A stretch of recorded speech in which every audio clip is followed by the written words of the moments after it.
For anyone that doesn't know, and for anyone that's new here, this is not my typical style of content, and it's not what I'll continue to upload. I will be fully focused on film and horror, but I need to get this off my heart first. I hope you'll understand why and forgive me and stick around. A little over a year ago, which is insane to say, my best friend passed away. And we met through YouTube. She commented on one of my videos. We met up in person and we just clicked immediately. We totally bonded and we would bat ideas back and forth together. We would go to conventions together, held meetups together. It was such a core part of our friendship and our relationship. While I'd taken time off the year before to start my own business and make sure things were set with that, we had been talking about my plan to continue doing YouTube again and to come back and upload again. And that plan was for the 1st of October, Halloween seemed appropriate. And she died the day before and I couldn't face doing that without her. I couldn't face the possibility of doing YouTube alone, essentially, for the first time in a long time, in years. So I cancelled the scheduled uploads and honestly, I wasn't sure if I would ever be able to consider it again. I was a wreck.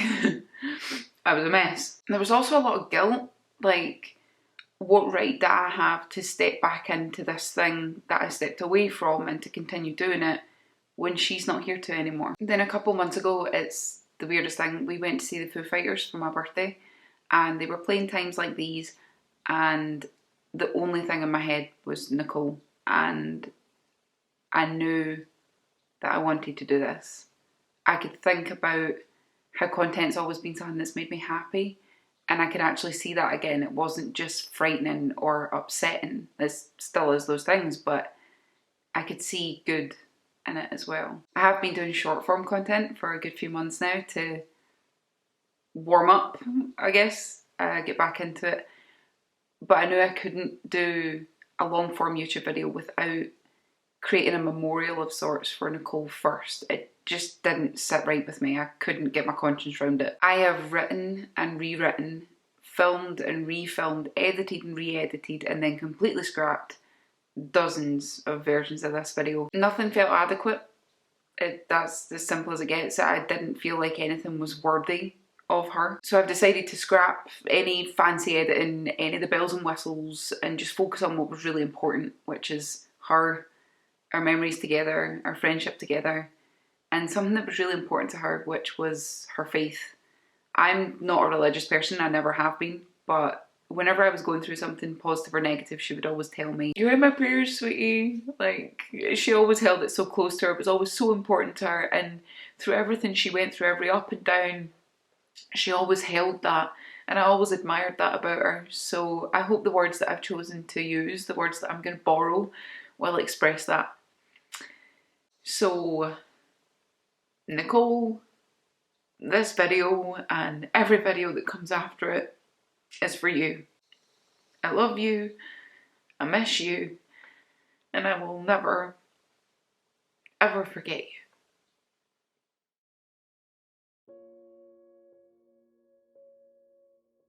What happens when we die? What the fuck happens?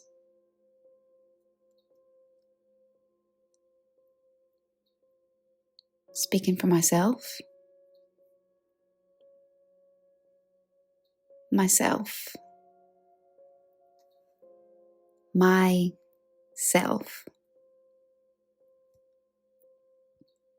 That's the problem. That's the whole problem with the whole thing. That word. Self. That's not the word. That's not right. That isn't. How did I forget that? When did I forget that? The body stops a cell at a time, but the brain keeps firing those neurons. Little lightning bolts like fireworks inside. And I thought I'd despair or feel afraid. But I don't feel any of that. None of it.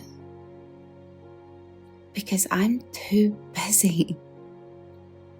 I'm too busy in this moment. Remembering. Of course. I remember that every atom in my body was forged in a star. This matter, this body, is mostly just empty space after all. And solid matter? It's just energy vibrating very slowly, and there is no me. There never was.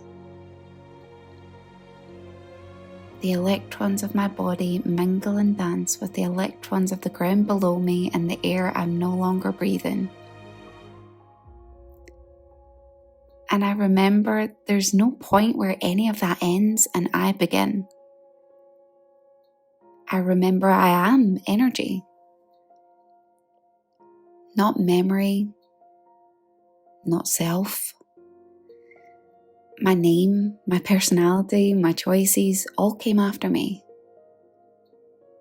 I was before them, and I will be after.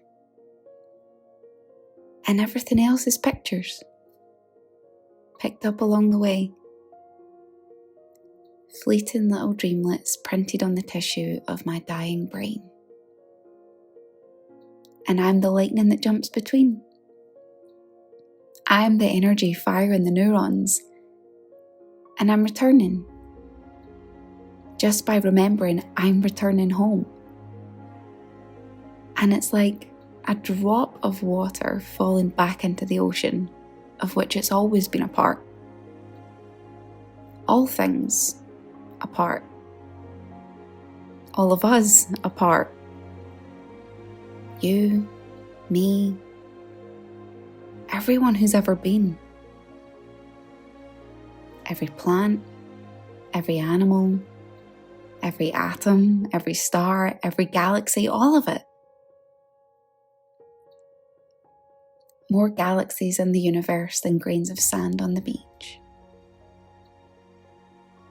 And that's what we're talking about when we say God. The One. The cosmos and its infinite dreams. We are the cosmos dreaming of itself. It's simply a dream that I think is my life every time. But I'll forget this. I always do. I always forget my dreams.